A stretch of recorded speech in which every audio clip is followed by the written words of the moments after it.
मारा हरियाणा।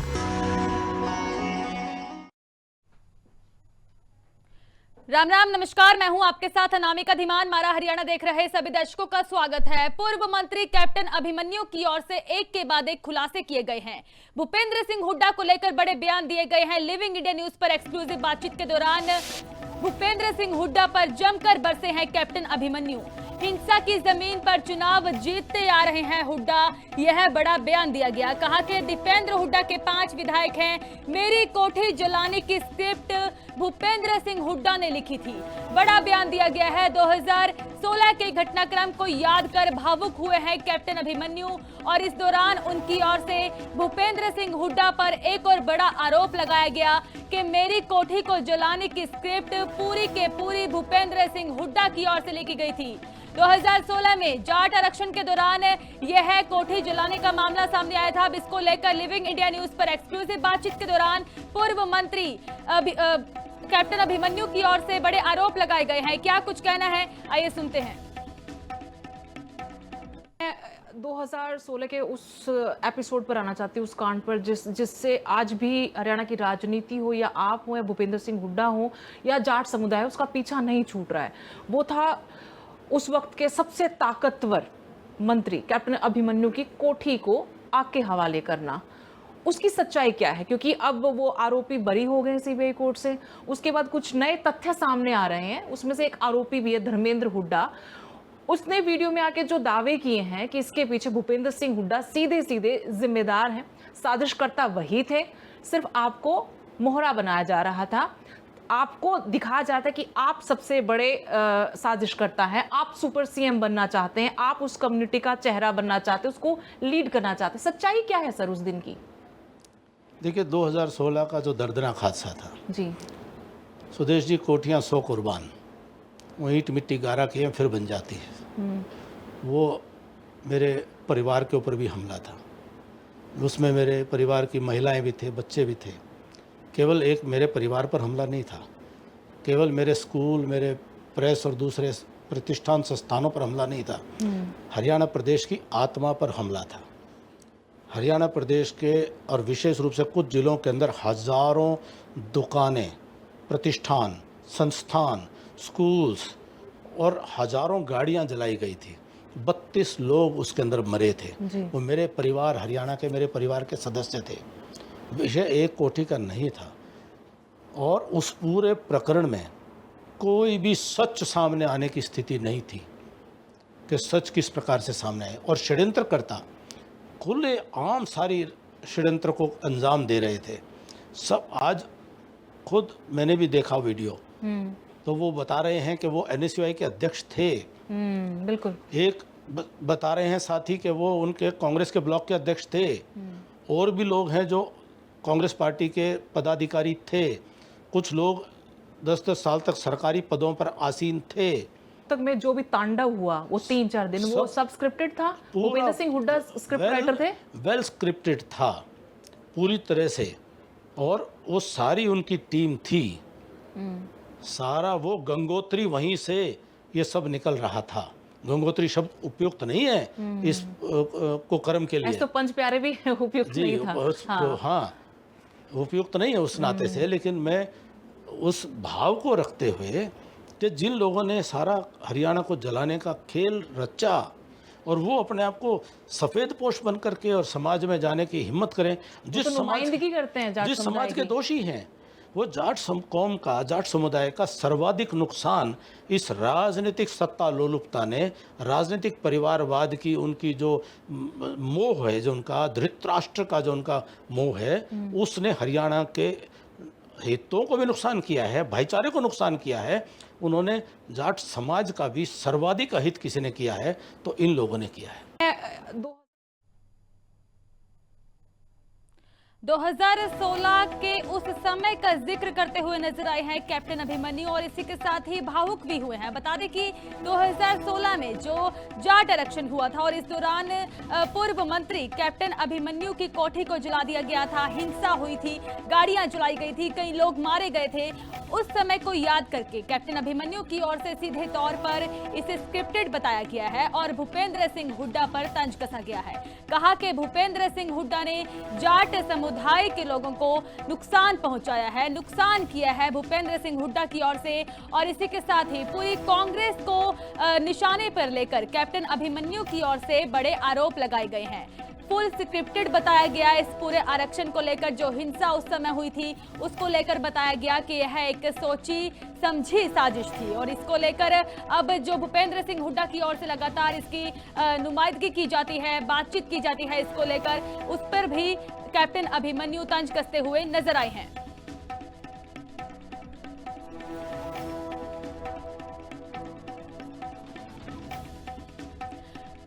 तो भूपेंद्र सिंह हुड्डा पर जमकर बरसे हैं कैप्टन अभिमन्यु। हमारे साथ जस्सी पेटवाड़ कांग्रेस विधायक है, फोन लाइन पर जुड़ चुके हैं। सर, स्वागत है लिविंग इंडिया न्यूज पर। बहुत बहुत धन्यवाद जी। जस्सी जी, 2016 का वो समय जिसे आज तक कोई भूल नहीं पाया, हरियाणा की राजनीति में आज भी याद रखा गया है, रोंगटे खड़े करने वाला वह समय। लेकिन अब इसमें एक के बाद एक खुलासे हो रहे हैं। कैप्टन अभिमन्यु की ओर से हमारे साथ सीधी बातचीत की गई है और इसको लेकर उन्होंने बड़े आरोप लगाए हैं कि जो उनकी कोठी जलाई गई थी, जितना भी नुकसान उस समय हुआ है वह भूपेंद्र सिंह हुड्डा की ओर से स्क्रिप्टेड था। उन्होंने पूरी स्क्रिप्ट लिखी थी इस पूरे आरक्षण को लेकर, पूरी हिंसा को लेकर। तो फिर ये तो बीजेपी के बड़े सीनियर मंत्री रहे हैं कैप्टन साहब, इनसे कहिए कि अपनी सरकार, उनकी सरकार है, सेंटर में भी उनकी सरकार है, स्टेट में भी उनकी सरकार है, वो प्रकाश आयोग रिपोर्ट जारी सार्वजनिक करवाएं। प्रकाश आयोग की जो रिपोर्ट है, प्रकाश सिंह आयोग जो बना था 2016 में, उस प्रकाश आयोग की रिपोर्ट सार्वजनिक क्यों नहीं कर रही है सरकार? अपने आप नहीं हो जाएगा? ये स्वयं लोग सर्टिफिकेट बांटते हैं अपने आप इनसे पूछिए कि जब ये 17 महकमों के मंत्री रहे 2016 में, स्टेट में इनकी सरकार है, सेंटर में इनकी सरकार है, अगर भूपेंद्र सिंह हुड्डा जी दोषी हैं तो आज तक उनका रिपोर्ट में तक नाम नहीं दर्ज करवा पाई है, FIR में उनका नाम तक नहीं दर्ज करवा पाई है।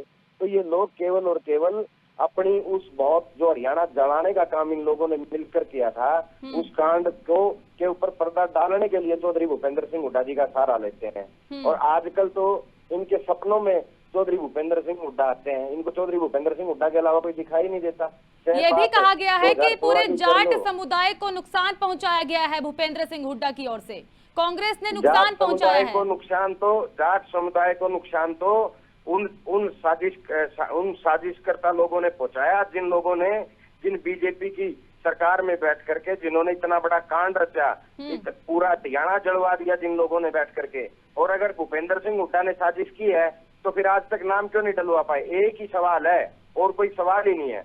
अगर भूपेंद्र सिंह हुड्डा दोषी हैं तो चौधरी भूपेंद्र सिंह हुड्डा का नाम आज तक ये क्यों नहीं डलवा पाए? क्या 12 साल से इनकी सरकार है, कब तक अपनी खोई हुई राजनीतिक जमीन को भूपेंद्र सिंह हुड्डा के सहारे ढूंढने का प्रयास ये लोग करेंगे? जस्सी जी, शायद आपने वह वीडियो सुनी हो, ब्रजेंद्र हुड्डा जो कि 2016 से भगोड़ा करार थे, आरोपी हालांकि इस पूरे मामले में गिरफ्तार कर लिए गए हैं, कार्रवाई की गई है, लेकिन उनकी ओर से एक वीडियो बनाई गई जिसमें वह साफ तौर पर यह कहते हुए नजर आए हैं कि भूपेंद्र सिंह हुड्डा की ओर से इस पूरे मामले की जो स्क्रिप्ट लिखी गई थी, कैप्टन अभिमन्यु की कोठी जलाने की स्क्रिप्ट भूपेंद्र सिंह हुड्डा की ओर से थी। अमिका जी, किसी कोर्ट से भागे हुए भगोड़े के सर्टिफिकेट की ना तो इस समाज को जरूरत है और ना हमें जरूरत कि कोई भगोड़ा व्यक्ति किसी समाज को सर्टिफिकेट बांटता फिरे।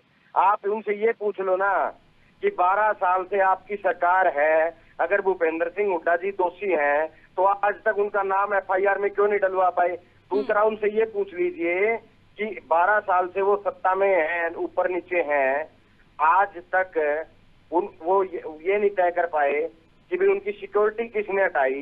वो मौके के 17 महकमों के मंत्री थे, उनके घर की सिक्योरिटी हटा दी गई, वो क्यों हटाई गई और किसके द्वारा हटाई गई? क्या चौधरी भूपेंद्र सिंह हुड्डा किसी सरकार में गृह मंत्री थे क्या कि उनके घर की सिक्योरिटी हटा ली? जो व्यक्ति अपनी लड़ाई नहीं लड़ सकता वो जाट समाज के ठेकेदार बन रहे हैं। जो व्यक्ति अपनी लड़ाई नहीं लड़ पाया वो समाज की क्या लड़ाई लड़ेगा? तो केवल चौधरी भूपेंद्र सिंह हुड्डा के नाम के ऊपर अपनी कोई भी राजनीतिक जमीन को तलाशने का प्रयास किया जा रहा है बार बार। धर्मेंद्र हुड्डा की चाहे बात की जाए, जिनकी ओर से यह वीडियो जारी की गई है, हालांकि वह आरोपी हैं इस पूरे मामले में, लेकिन आप भी कह रहे हैं कि उन पर भरोसा नहीं करना चाहिए। लेकिन लगातार जो सवाल यह भी बरकरार हो रहे हैं कि एक के बाद एक ऐसे खुलासे होना और फिर भूपेंद्र सिंह हुड्डा को सीधे निशाने पर लेना, वो भी पूर्व मंत्री कैप्टन अभिमन्यु की ओर से, जो कि उस समय भी मंत्री रह चुके हैं जाने माने। लेकिन ऐसे में काफी अब पार्टी को लेकर सवाल खड़े हो रहे हैं जस्सी जी, और ऐसे में अटकलें भी लगाई जा रही हैं कि पूरा मामला जो स्क्रिप्टेड बताया जा रहा है भारतीय जनता पार्टी की ओर से। मैं तो आपको बार बार कह चुका हूँ, ना तो किसी भगोड़े के सर्टिफिकेट की जरूरत, ना इस समाज को जरूरत किसी भगोड़े के सर्टिफिकेट की, ना हमें जरूरत। और दूसरी बात मैं आपको बार बार बोल चुका हूँ, 2 सवाल पूछ लीजिए, प्रकाश सिंह आयोग की रिपोर्ट क्यों नहीं सार्वजनिक की गई? और इससे ये सवाल पूछ लीजिए, 12 साल से सरकार है आपकी, ईडी आपकी, सीबीआई आपकी, पुलिस आपकी, सब कुछ आपका है, तो भूपेंद्र सिंह हुड्डा का नाम FIR में क्यों नहीं डलवा पाए? और दूसरी इनसे ये पूछ लीजिए इनसे एक आखिरी सवाल कि आपकी कोठी की सिक्योरिटी किस व्यक्ति ने हटवाई? वो भूपेंद्र सिंह हुड्डा देगा सिक्योरिटी हटवाने वाले। ठीक है जस्सी जी, बहुत बहुत धन्यवाद हमारे साथ जुड़ने के लिए। तो लगातार इस मामले में लेकर सवाल किए जा रहे हैं कांग्रेस की ओर से भी। हमारे साथ भारतीय जनता पार्टी से विधायक हैं मूलचंद शर्मा, वो फोन लाइन पर जुड़ चुके हैं। सर स्वागत है लिविंग इंडिया न्यूज पर। नमस्कार जी। सर हमारे साथ कांग्रेस से भी जुड़े हुए थे विधायक जस्सी पटवार, और उनकी ओर से भी लगातार सवाल खड़े किए जा रहे हैं। कैप्टन अभिमन्यु की ओर से कहा गया है 2016 की उस कांड का जिक्र किया गया, भावुक होते हुए भी नजर आए हैं कि कोठी को जलाया गया है और यह पूरी स्क्रिप्टेड था। भूपेंद्र सिंह हुड्डा की ओर से यह स्क्रिप्ट लिखी गई थी। आप कैसे देखते हैं इस बयान को? नहीं, मेरा एक कहना न्यायपालिका में है, न्यायपालिका का निर्णय दूध का दूध पानी का पानी होगा, इसमें तो कोई विषय ही नहीं। जो चीज विचाराधीन कोर्ट में है उसमें कहना तो कोई चिका नहीं। जो भी लोग होंगे दोषी होंगे वो कार्रवाई होगी। लेकिन पूर्व मंत्री कैप्टन अभिमन्यु की ओर से एक्सक्लूसिव बातचीत के दौरान यह बयान देना, हालांकि उस समय में वह काफी बड़े मंत्री रहे हैं, और ऐसे में उनकी ओर से सीधा भूपेंद्र सिंह हुड्डा पर तंज कसना, तो यह बयान काफी सवाल खड़े कर रहा है कि आखिर भारतीय जनता पार्टी इसको लेकर क्या सोचती है। नहीं, इसको तो मंत्री जवाब देंगे, वही बता पाएंगे। पर मेरा तो कहना है कि न्यायपालिका पर भरोसा रखना चाहिए, और न्यायपालिका दूध का दूध पानी का पानी निर्णय करेंगे। इसका जवाब वही दे पाएंगे, हम तो दे नहीं पाएंगे। बड़े मंत्री हैं, सीनियर मंत्री हैं, पुराने नेता हैं भारतीय जनता पार्टी के। जी ठीक है मूलचंद जी, बहुत बहुत धन्यवाद हमारे साथ जुड़ने के लिए, अपनी प्रतिक्रिया देने के लिए। तो हिंसा की जमीन पर चुनाव जीतते आ रहे हैं हुड्डा, यह बयान दिया गया कैप्टन अभिमन्यु की ओर से। लिविंग इंडिया न्यूज पर खास बातचीत के दौरान बड़े खुलासे किए हैं, बड़े आरोप लगाए गए हैं भूपेंद्र सिंह हुड्डा पर।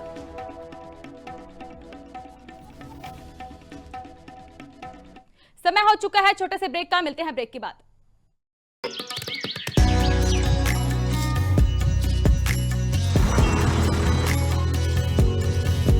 हमारा हरियाणा। चलते हैं पश्चिम बंगाल, जहां पर यूपी के सीएम योगी पहुंचे हैं। होंगे तब विभाजन नहीं, तब स्वदेशी की हुंकार इसी बंगाल से निकली थी। उसने पूरे भारत को स्वाधीनता आंदोलन के साथ जोड़ने का काम किया था। बहनों और भाइयों, आज आपने देखा होगा, अभी हाल ही में कुछ दिन पूर्व बांग्लादेश में एक दलित हिंदू की निर्मम हत्या की गई। भाजपा विरोध करती है, हम लोगों ने उसके खिलाफ आंदोलन किया, लेकिन बंगाल की सीएम ममता दीदी मौन रही। उनको भय था कि अगर वह बोलेगी तो कहीं उनका मुस्लिम वोट न खिसक जाए। बहनों और भाइयों, मैं आपका आह्वान करने के लिए आया हूं। ये वोट बैंक के सौदागर बंगाल की डेमोग्राफी को बदलना चाहते हैं। आपके पास वर्तमान का समय है और वक्त आपका आह्वान कर रहा है। आने वाली पीढ़ी के साथ कांग्रेस, वामपंथ और टीएमसी को खिलवाड़ करने की छूट मत दीजिए।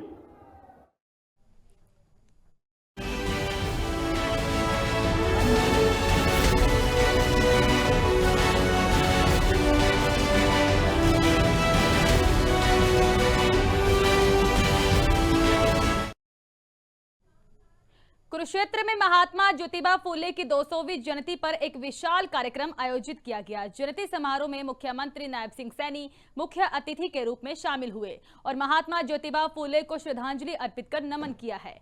सीएम सैनी ने सामाजिक न्याय, शिक्षा और समानता का संदेश देते हुए Mahatma Jyotiba Phule group of institution का शिलान्यास किया। सीएम ने माता Savitribai Phule Jyotiba Phule college of nursing शुरू करने की घोषणा भी की थी। इसके साथ ही सीएम ने सैनी समाज सभा कुरुक्षेत्र को 51 लाख रुपए की सहायता देने का भी ऐलान किया है। आइए देखते हैं ये खास रिपोर्ट। सीएम सैनी ने किया महात्मा ज्योतिबा फूले को नमन। जयंती दिवस पर दिया सामाजिक समरसता का संदेश। कुरुक्षेत्र में नए शिक्षण संस्थान की रखी आधारशिला। नर्सिंग कॉलेज और 51 लाख सहायता का किया ऐलान। समानता के मंत्र के साथ समाज सुधार का आह्वान। हरियाणा के मुख्यमंत्री नायब सिंह सैनी ने महात्मा ज्योतिबा फूले की 200वीं जयंती समारोह में शिरकत कर उन्हें नमन किया और श्रद्धा सुमन अर्पित किया। कुरुक्षेत्र के बबैन में आयोजित जयंती समारोह में सीएम सैनी ने सामाजिक न्याय, शिक्षा और समानता का संदेश दिया। मुख्यमंत्री ने समाज सुधारक महात्मा ज्योतिबा फूले के आदर्शों को आधुनिक भारत की प्रेरणा बताया।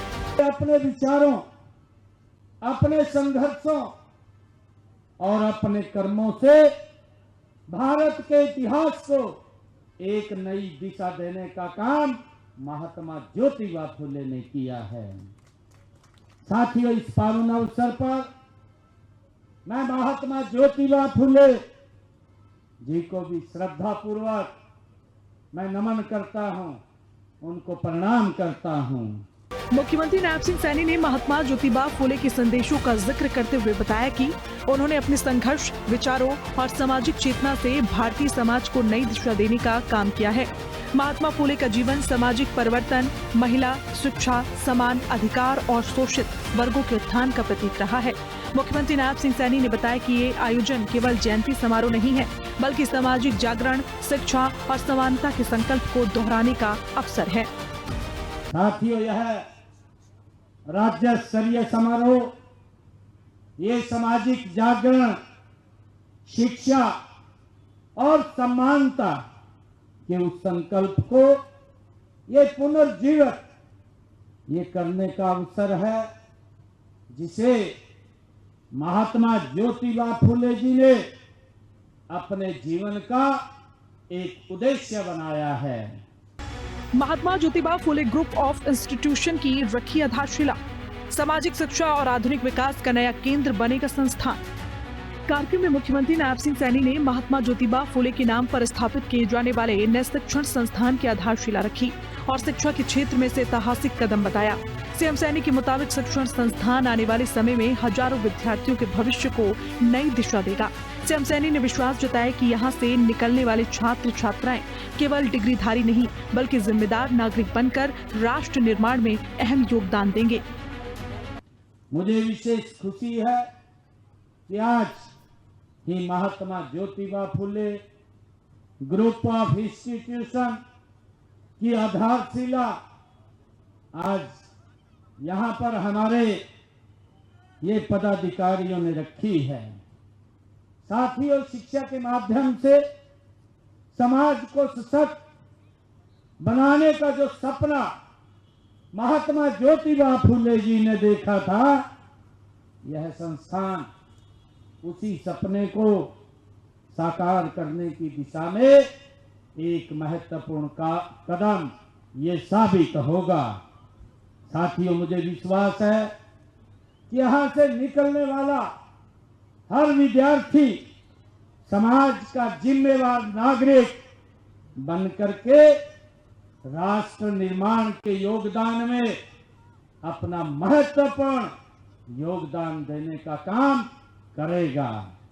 मुख्यमंत्री नायब सिंह सैनी ने सैनिक शिक्षा समिति समाज की जमकर सराहना की। उन्होंने बताया कि ये समिति शैक्षणिक उत्थान के लिए लगातार समर्पित होकर कार्य कर रही है। सैनिक समाज ने हमेशा मेहनत, ईमानदारी और सेवा को अपनी पहचान बनाया। महात्मा ज्योतिबा फूले और माता सावित्रीबाई फूले जैसे महापुरुष और महान विभूतियां समाज की अमूल्य धरोहर हैं, जिनके योगदान को कभी भुलाया नहीं जा सकता। सीएम सैनी ने बताया कि प्रधानमंत्री नरेंद्र मोदी के नेतृत्व में वर्तमान सरकार महात्मा फूले से संकल्पों को साकार कर रही है। मित्रों, सैनी समाज ने हमेशा मेहनत, ईमानदारी और सेवा को अपना धर्म माना है। महात्मा ज्योतिबा फूले, माता सावित्रीबाई फूले जैसे महान व्यक्तित्व इस समाज की धरोहर हैं। साथियों, जिन्होंने पूरे देश को एक दिशा दिखाने का काम वो किया है। साथियों, हम सब जानते हैं कि आज देश के यशस्वी प्रधानमंत्री आदरणीय नरेंद्र मोदी जी के कुशल नेतृत्व में देश सबका साथ, सबका विकास, सबका विश्वास और सबके प्रयास के मूल मंत्र पर गति से आगे बढ़ रहा है। साथियों, यह मंत्र उस समाज सेवी महात्मा ज्योतिबा फूले की वो सोच का प्रतीक है जिसकी नींव साथियों बहुत लंबे समय पहले महात्मा ज्योतिबा फूले ने रखी है। कार्यक्रम के दौरान मुख्यमंत्री नायब सिंह सैनी ने शिक्षा और स्वास्थ्य क्षेत्र से जुड़ी बड़ी घोषणाएं भी की। सीएम सैनी ने Savitribai Jyotiba Phule college of nursing संस्थान की शुरुआत करने का ऐलान किया। इसके अलावा मुख्यमंत्री ने सैनी समाज सभा कुरुक्षेत्र को अपने ऐच्छिक कोटे से 51 लाख रुपए की वित्तीय सहायता देने की भी घोषणा की।